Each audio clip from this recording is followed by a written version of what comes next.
Vladimir Putin decided to invade Ukraine, and the vast majority of Latin American governments have expressed their total rejection against his decision of conducting this military operation in what many analysts believe it could actually represent the beginning of a new world war.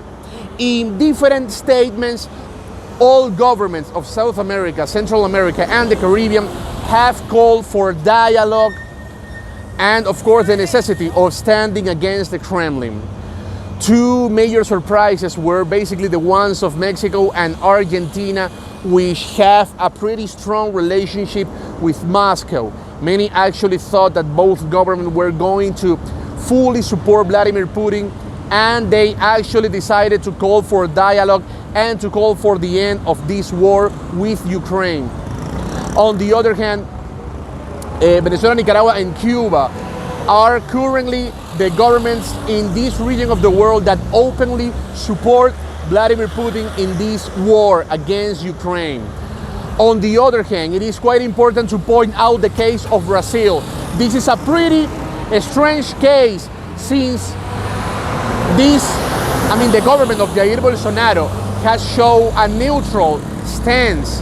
In fact, a couple of days before the invasion against Ukraine, the right-wing president Jair Bolsonaro visited Vladimir Putin at Moscow, where he actually praised the Russian leader.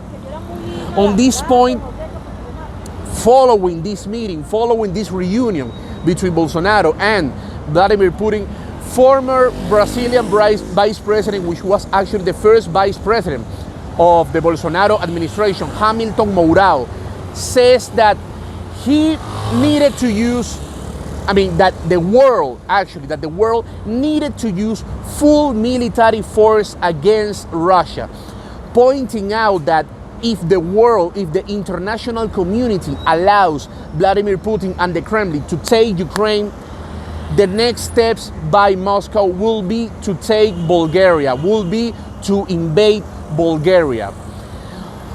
Another interesting case is essentially the one of the Colombian government, given the fact that President Iván Duque basically hinted that he was evaluating whether to send troops to Ukraine in order to support this country.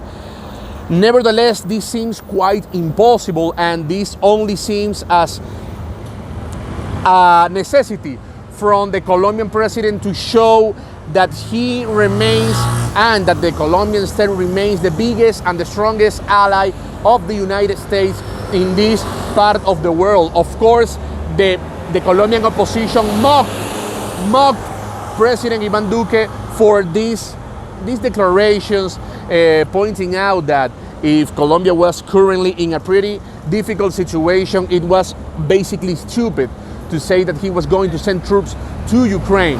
So we are currently watching the way that in Latin America there are currently only 3 governments that fully support the Kremlin, which are the Venezuelan regime, the Cuban regime, and the Nicaraguan regime. Of course, this is not exactly a surprise. This is not a surprise at all, given the fact that they are the biggest allies of Moscow in this region over the last few years, especially since the 3 countries decided to go to the authoritarian way, to the authoritarian path. Since that moment, Vladimir Putin has shown full support, so it was expected by this government to correspond the Russian leader in the same way. Reporting from Medellin, Colombia, Luis Orozco, Newsweek.